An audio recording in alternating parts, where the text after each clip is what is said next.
Hello, my name is John Swearingen Jr. and I'm the director of the Museum of Fulton County. And today we are in Wauseon and we're going to learn the history of our last museum. We now call the History Manor. You can see it behind me. We're standing in what today is called North Park, but in 1868 this was called Monumental Park, named after the Civil War monument in the middle of the park. And all the houses you see around me were built in a subdivision. This subdivision was created in 1868 for a lot of the soldiers coming home from the Civil War, moving to Wauseon, would have been purchasing these homes. And the story behind me, we are on the highest spot in Wauseon, and there was an artesian well here on the top of this hill, and that is the reason that this spot was picked for the Wauseon School. Our museum building, it doesn't look like a schoolhouse today, but we'll talk about that when we get a little closer, why it's not the same as it was in 1868. Here we are in front of the History Manor on the southeast corner, and I want to show you what is still the same as what it was in 1868. We have a great photograph of the corner of the building here with the tower on top of it. And the only thing today that you'll see remotely the same is these upstairs windows. The Romanesque style curved windows are typical of the late 1860s or early 1870s. And if there's a little clue to the original entrance to the building, there was one on each side for boys on this side of the building. So I'm not sure if boys were on this side or girls on this side, but there's a matching mark in the building on the opposite side that's exactly the same. So now we are inside the only portion of the building that is original to 1868. It is a high school classroom, and this room now has a wall dividing down the middle of it from a later addition, but this was all one large square classroom originally, and you'll see some shots through both of these rooms.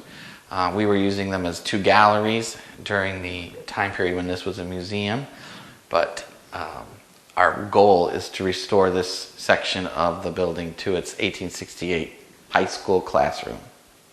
So now we are on the north side of the building. We just left the 1868 classroom, and now we are in the part of the building that was used as a home. In 1890s, the building started to collapse, and the top floor of the building had to be removed, and Mr. Mercer, who was a graduate from Wauseon High School, he actually played on the sports teams of the school, purchased the building and turned it into a duplex, which was pretty modern for the 1890s. And he and his wife lived on one side of the building and the other side was rented out. So we're trying to show what it looked like when Frank Mercer was living here, right before it became a hospital. So around 1905, this would have been still a home. So we used a lot of our Victorian furnishings that have been donated over the years to us to do this. We have a hair wreath here, which is pretty amazing. All hair from one family. A lamp that was from Fayette, Ohio. So there's something here from all corners of Fulton County for people to see.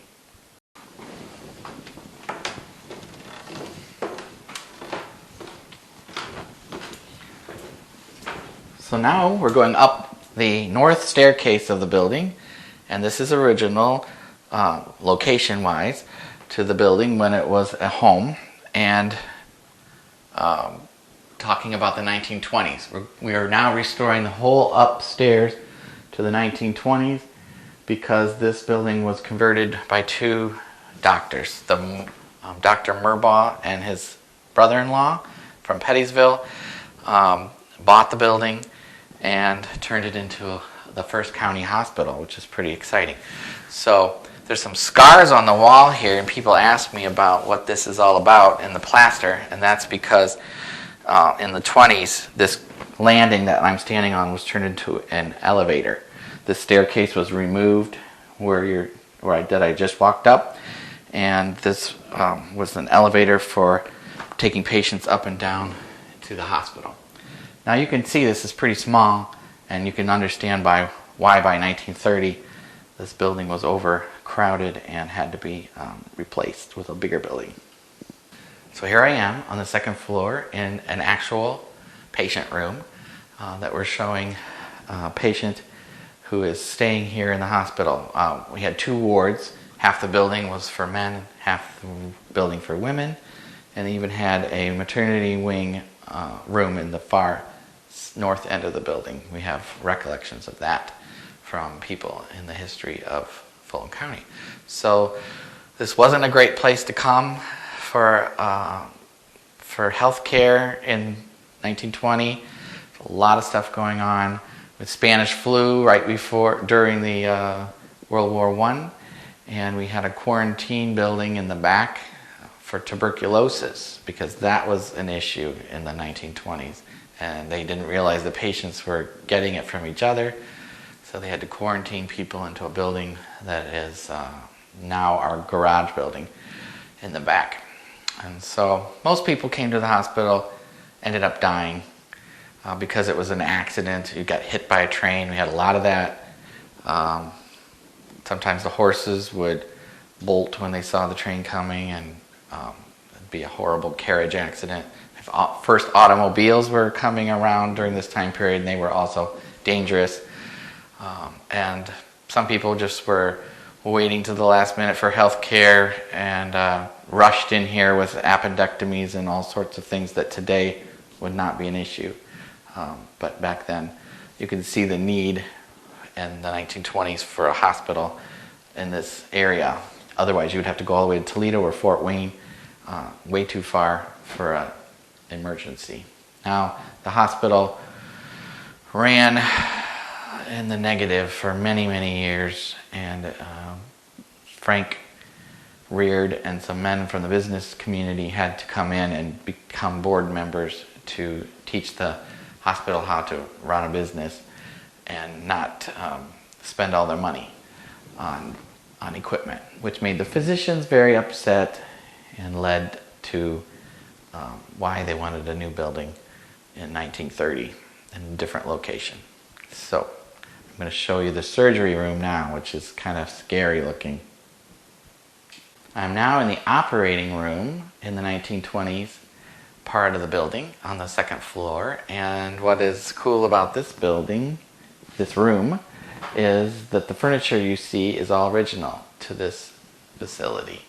The 1920s equipment is all still here because in 1930 they moved everything to the new hospital, and when they renovated in the 1960s, all of the furniture was going to be destroyed, and the museum took it.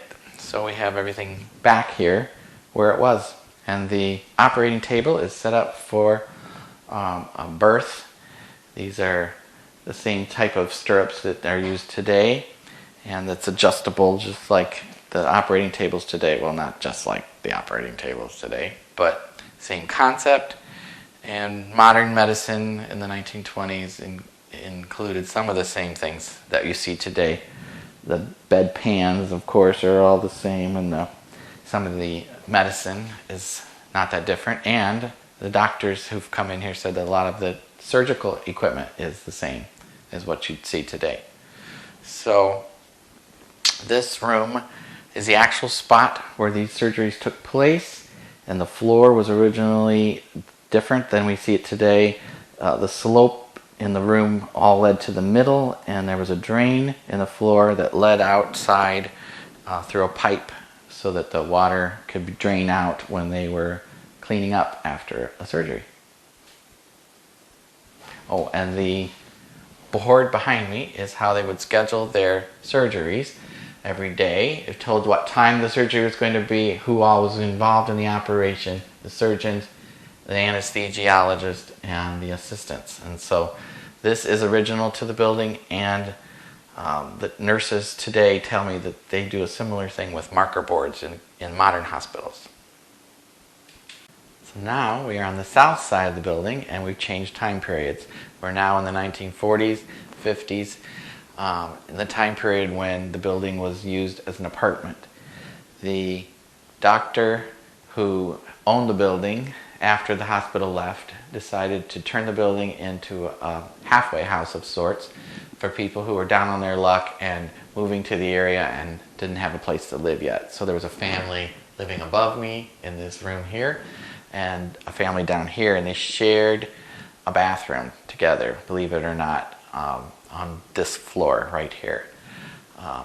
And it wasn't until Ruth Campbell and her husband bought the building that it turned into 4 traditional apartments as we would think today, with a separate entrance for all and separate bathroom for all of them.